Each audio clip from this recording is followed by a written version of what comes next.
One nation one education की तरीके से एक बहुत ही इंपॉर्टेंट और सिस्टम करने की जरूरत है, वो है one nation one tax. Middle class tax देता है और टैक्स पे टैक्स देता है।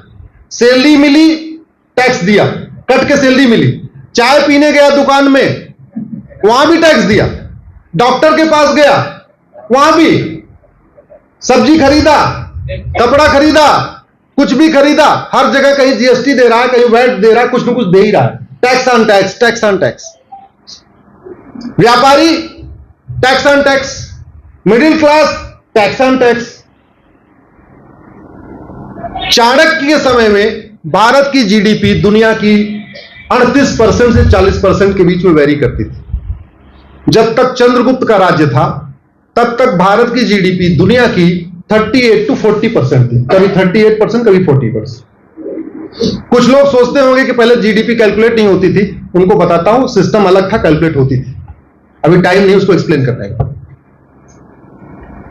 उस समय भारत में वन नेशन वन टैक्स था। राम के समय भारत में वन नेशन वन टैक्स था। कृष्ण के समय भारत में वन नेशन वन टैक्स था। चंद्रगुप्त के समय वन नेशन वन टैक्स था। जब हमने ये कॉलोनियल सिस्टम अपनाया और टैक्स ऑन टैक्स शुरू किया और टैक्स को कलेक्ट करने के लिए कलेक्टर यहां बनाए, जिसको कलेक्टर कहते हैं, एक्चुअली वो कलेक्ट करने वाला है। क्या कलेक्ट करने वाला? टैक्स। जब यहां पे ये मैकाले ने कॉलोनियल सिस्टम एस्टेब्लिश किया, उसके बाद tax tax tax tax, road tax, toll tax, registration tax, vehicle tax, गाड़ी खरीदते समय भी टैक्स। एक बार रोड टैक्स दे दिया, उसके बाद सड़क बननी हुई, सड़क बन गई, फिर से उस पर toll tax, tax tax tax. मैं कहता हूं भारत में इन सारे टैक्स की जरूरत ही नहीं है। कुछ लोगों को लग रहा होगा बहुत अप्रत्याशित कह रहे हैं, मैं कैलकुलेशन के साथ कह रहा हूं। ना जीएसटी की जरूरत है, ना इनकम टैक्स की जरूरत है, ना टोल टैक्स की जरूरत है, ना रजिस्ट्रेशन टैक्स की, किसी भी टैक्स की जरूरत नहीं। और सरकार को डबल फायदा, यह भी गारंटी बताता हूं। अभी जितना मिलता है, इनकम टैक्स से 12 लाख करोड़ आता है। मैं कह रहा हूं जीएसटी से 35 लाख करोड़ आता है।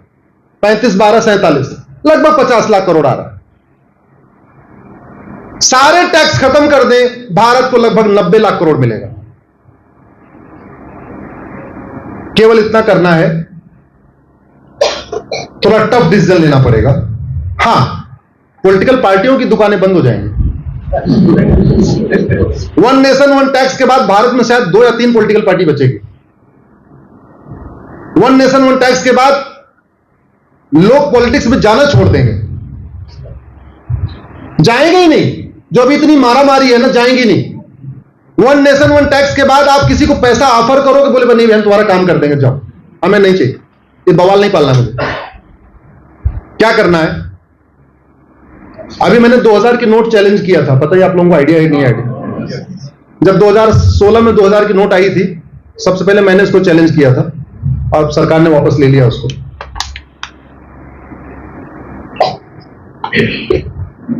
भारत में इस समय 225 करोड़ अकाउंट हैं।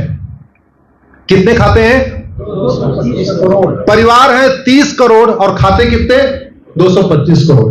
ऑन एन एवरेज कुछ परिवारों में 10-10 खाते हैं, लेकिन हर परिवार भारत का इस समय बैंक से जुड़ चुका है। 48 करोड़ तो जनधन खाते हैं। इसके प्रधानमंत्री जी को धन्यवाद देना चाहिए कि उन्होंने अब वन नेशन वन टैक्स का एक फीड तैयार कर दिया। ये वन नेशन वन टैक्स अब हो सकता है, 10 साल पहले नहीं हो सकता था। इसकी बात हम 10 साल पहले करते भी नहीं थे, क्योंकि तब फिजिबल नहीं था। अब फिजिबल है, इसलिए हम बात कर रहे हैं।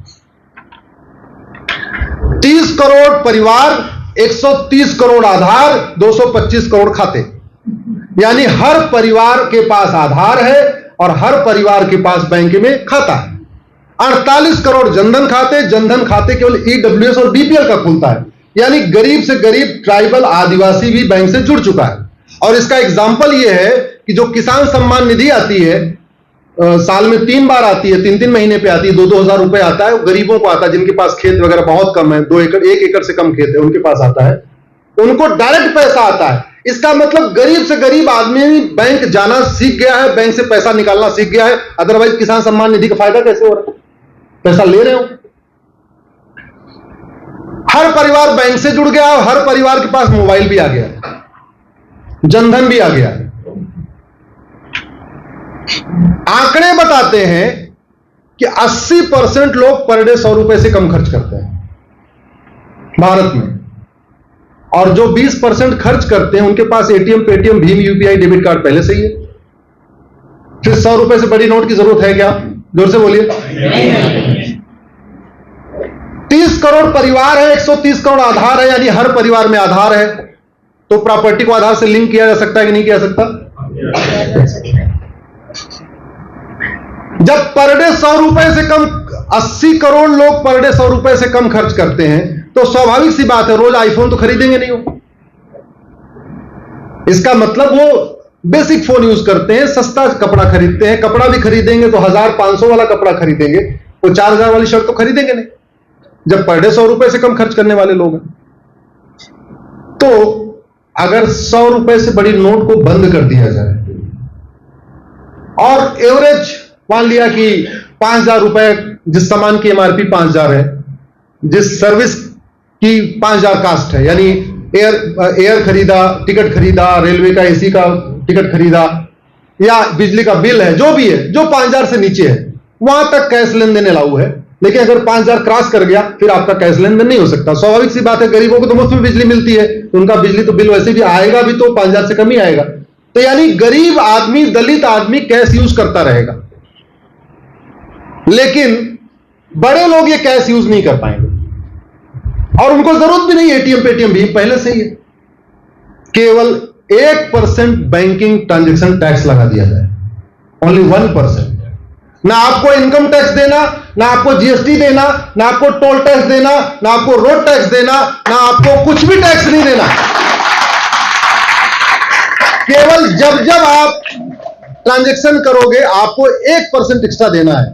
आपको सीए नहीं रखना, आपको अगर फैक्ट्री चला रहे हो तो आपको वहां पे सेल टैक्स डिपार्टमेंट नहीं रखना। आपका टैक्सेशन सिस्टम ही खत्म हो गया। जो सीए है अपना कुछ और काम करेंगे, बेरोजगार थोड़ी हो जाएंगे, कोई और काम करेंगे। अब आप ये बताओ, 1% देना यानी 100 रुपए का सामान खरीदा तो 101 दिया, 1000 सामान खरीदा 1010 दिया, 1 लाख सामान खरीदा तो 1,01,000 दिया। ये आप लोगों के लिए फिजिबल है कि नहीं? जोर से बोलिए जरा। सब खुशी खुशी दे देंगे। मिडिल क्लास खुशी खुशी दे देगा, उसको कोई इनकम टैक्स नहीं देना। बिजनेस क्लास खुशी खुशी दे देगा, उसको हर महीने जीएसटी नहीं भरना। गाड़ी वाले भी आराम खुशी खुशी दे देंगे, उनको टोल टैक्स नहीं देना, न रोड टैक्स देना, न टोल टैक्स देना, न वैट देना, जीएसटी देना, न टीडीएस देना, कुछ भी नहीं देना। केवल जब ट्रांजैक्शन करना है तो 1% एक्स्ट्रा देना है। मैं गारंटी के साथ कहता हूं, सरकार का खजाना भर जाएगा और भारत में वोट और नोट वाली पॉलिटिक्स खत्म हो जाएगी। जो सरकारी बाबू आपसे हर बात के लिए पैसा मांगता है, वो पैसा मांगना छोड़ देगा। कैसे? ऐसे उसकी तनख्वाह 50,000 रुपए है, अभी चूंकि प्रॉपर्टी आधार से लिंक नहीं है, कैश लेन देन की सीमा तय नहीं है, वो आईफोन खरीदे कैश में या गाड़ी खरीदे कैश में कोई फर्क ही नहीं पड़ रहा है। आधार लिंक नहीं है, इसलिए वो कितनी प्रॉपर्टी खरीद रहा है, कहीं पे कुछ आ नहीं रहा है सिस्टम में।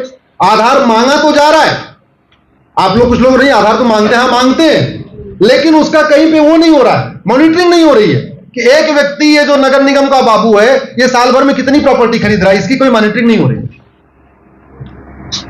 जब वो पैसा लेके खर्च ही नहीं कर सकता तो पैसा खाएगा नहीं, जब खाएगा नहीं तो पैसा लेगा क्यों?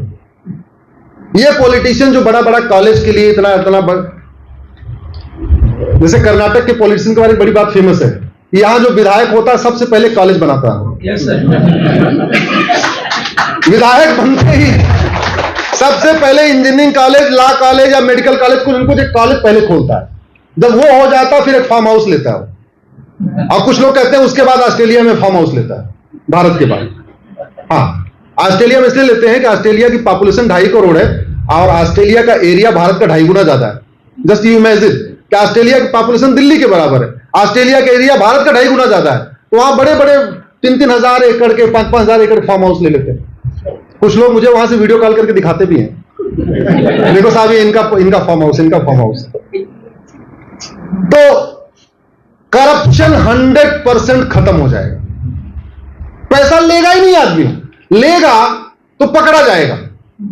लग्जरी क्लास में गया, पकड़ा गया।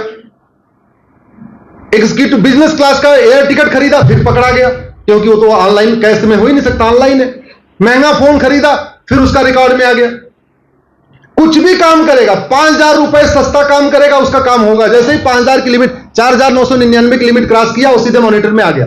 और दिल्ली में बैठे बैठे सरकार को पता चला कि कलबुर्गी में क्या खरीदा जा रहा है, मैंगलोर में क्या खरीदा जा रहा है, उडुपी में क्या खरीदा जा रहा है, बैठे बैठे दिल्ली में। ईडी को छापा मारना नहीं है। और फायदा क्या हुआ? जब इनकम टैक्स खत्म हुआ तो इनकम टैक्स डिपार्टमेंट खत्म हो गया। करीब 50,000 रुपए उनकी सैलरी पे जाता है, 50,000 करोड़। जीएसटी खत्म हो गया तो जीएसटी डिपार्टमेंट खत्म हो गया। वैट खत्म हुआ तो वैट डिपार्टमेंट खत्म। टीडीएस खत्म हो गया तो बैंक का आधा काम खत्म। टोल टैक्स खत्म हो गया, आधा उधर काम खत्म। आरटीओ ऑफिस में आधी समस्या खत्म। करप्शन हमारे भारत की 50% समस्याओं का रूट काज है। 5 लाख लोग पर डे करप्शन के कारण सड़क पे मरते हैं। रोड एक्सीडेंट का मूल कारण करप्शन है। एक्सीडेंट का 2 ही रूट काज है, या तो ड्राइवर अनाड़ी है या तो सड़क में गड्ढा है। सड़क में गड्ढे का रूट काज करप्शन है और अनाड़ी होने का रूट काज करप्शन है। अनाड़ी होने का रूट काज करप्शन कैसे है? उसकी ट्रेनिंग हुई नहीं, उसका ट्रायल नहीं हुआ, उसका टेस्ट नहीं हुआ, 5,000 रुपए दलाल को दिया, वो घर बैठे बैठे डीएल लाके दे दिया। रोड एक्सीडेंट खत्म हो जाएगा। करप्शन खत्म हुआ, इनफिल्ट्रेशन खत्म हो जाएगा। मेरी पीआईएल चल रही है सुप्रीम कोर्ट में, 2017 से चल रही है। अनफॉर्चुनेटली मुझे तीसरा सीतलवाड़ के तरीके से फास्ट ट्रैक हमारा काम नहीं हो पा रहा है। वहां पे जिस तरीके से तीसरा सीतलवाड़ को वहां पे जस्टिस मिलता है, वैसे मुझे नहीं मिल पा रहा। हाँ, मैंने 2017 में पीआईएल फाइल किया था। उस समय बताया था कि 5 करोड़ घुसपैठी आ चुके हैं। और जब मैं पीआईएल फाइल करता हूं तो मैं थोड़ा ग्राउंड पे जाके समझने की कोशिश करता हूं। उस पीआईएल को फाइल करने के पहले मैं असम और बंगाल के बॉर्डर पे गया, यह समझने के लिए घुसपैठ हो कैसे रही है। वहां जाके पता चला कि बॉर्डर पे ड्यूटी लेने के लिए मंत्रियों की सिफारिश आती है। हमने कहा बॉर्डर पे ड्यूटी, बॉर्डर की ड्यूटी ऐसे टफ होती है तो ये सिफारिश लगा क्यों आ रहे हैं? तो पता चला जितने घुसपैठी आते हैं उनसे 2,000 रुपए वसूलते हैं,